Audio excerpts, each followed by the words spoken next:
The gates to this once busy neighborhood now open for just one resident. Kasambhai Mansoori lives here alone, amidst the ruins of one of Gujarat's worst massacres. Mansoori lost 19 family members in this place, all hacked and burned to death by a Hindu mob in February 2002. Why he has chosen to come back, he won't say. The memories of what happened too painful to recall. Former tenant Saeed Khan has also returned, but not to stay. He's visiting his old home, where his wife, mother, and his nephew's family were killed by Hindus. They had swords, pipes, and other sharp instruments in their hands, and they had small chemical bottles. They set fire to these houses. They stole all the household goods and set the houses on fire, and whoever came in front were either hit or killed. At least 65 Muslims, including a member of parliament, died in the attack on this Ahmedabad neighborhood known as the Gulbarg Society. Survivors have told human rights groups that the police, stationed just a kilometer away, didn't show up until the violence had raged for 7 hours. Khan says even today, authorities are trying to cover up what happened. I am the eyewitness to this entire case. I have named people whom I have seen murdering and killing. The government has removed all the real culprits and put in false names. Muslims call the communal violence of 2002 the storm. The clashes were sparked by a fire on a train loaded with Hindu activists in the Gujarat town of Godhra, in which 59 people died. The exact cause of the blaze is in dispute. Enraged Hindu mobs responded in a wave of bloodshed that killed more than 1,000 people, mostly Muslims. Indian and international human rights groups say the state not only did little to stop the violence, it appeared to play a major role in it. There's also very strong evidence of the presence of 2 ministers sitting in the police control rooms and actually directing the police not to go out and protect victims. We had no help from the police. In fact, they started beating us and insulting us. When one of my own family members was shot, I lost all hope. Women were being raped. There was a horrible incident where a woman who was 9 months pregnant was killed, and they cut out her child and burned it. They raped a number of mothers and sisters. Badshahbhai Sheikh is one of about 20,000 Muslims who have moved into an enclave nicknamed the Bombay Hotel. Victims say the government has forgotten them, with promises of reparation for the violence left unfulfilled. How long will a liter of kerosene last me? I can't cook. It costs me 25 rupees a liter. If a family has 6 or 7 children, they'll all die. If you have 5 young unmarried daughters, who knows what will happen to them? There are no jobs. Nobody is giving us any jobs.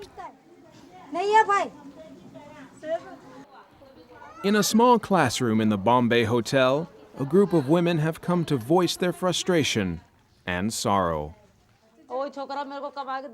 My boy used to earn and give me money. I have 7 daughters. He was young. He was 18. We have used up all the compensation. All I got was a check for 1,000 rupees. Raiswi Bibi's family survived the Godhra violence, but 8 months later, her son was stabbed to death in a clinic. She doesn't know why. I can't get over the death of my son. Forget about everything else. I'm moving around like a mad woman. You must have seen the photograph. It's just impossible to live with those memories. Just as impossible, these women say, is to expect any justice. Will the killers be caught? Will you get justice? 4,500 incidents were reported to police during the rioting. Nearly half those cases have been closed for lack of evidence. In only 1 case have Hindus been convicted of killing Muslims.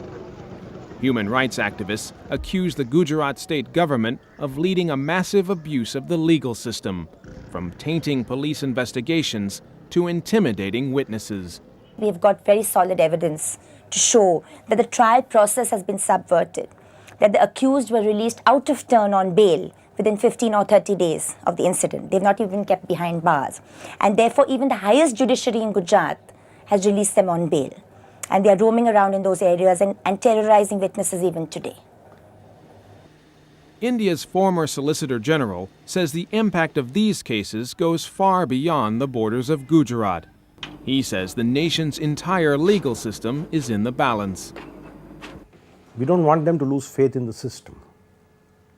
No section of society should feel that the system doesn't exist for them. It doesn't matter whether they are convicted, whether they are acquitted. It's the feeling that you've got a fair deal, you've got your fair day in court. That is important for the survival of rule of law. Frustrated with the state courts, victims' lawyers have taken their cases to India's Supreme Court. The court has ordered new investigations into some cases and overturned one acquittal of Hindus. In that ruling, the court denounced the state government for its conduct during and after the riots. It labeled Gujarat leaders as modern-day Neros looking elsewhere when innocent children and helpless women were burning.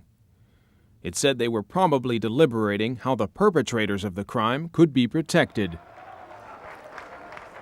Focus Asia contacted several officials from the Gujarat government, including the Chief Minister, the Director General of Police, and the state's Home Minister, to respond to the allegations. All declined to be interviewed. Many Hindus in Gujarat feel revisiting the riots will only hurt relations between the communities. The ideological wing of the Hindu nationalist movement, the RSS, says things should be left alone. I feel people should forget the past. There is no reason to open old wounds. The Hindus also would be forced to rethink, and that would not be good. Both communities should now come together, and efforts should be made in that direction. In terms of communal crimes, we believe that unless you kind of get the guilty punished, they will repeat the same crimes again. Particularly these kind of crimes which kind of inflame religious sentiment and target one community, etc. So there'll always be that argument from the other side that, you know, people who are fighting for justice are actually trying to reopen wounds. But I don't think you can have lasting reconciliation or peace without justice. Nanumia Malik hopes the recent momentum will give him justice. In 2002, he watched as Hindus set ablaze his Ahmedabad neighborhood and burned a dozen people alive as they tried to reach the police station. He told police that local politicians were behind the attack. 10 months later, he and his nephew were arrested on charges of murder. Since I am an eyewitness, they have decided to frame charges against me. The superintendent came here and has taken statements individually in a closed room and has written them in such a way so as to protect the white-collar community. He was released on bail after 4 months, but the charge remains on his record. His nephew is still in jail.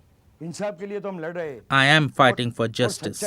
Truth is on my side, so I expect justice at some point. If I don't get justice from the Supreme Court, I will go to Interpol and take it to the international level.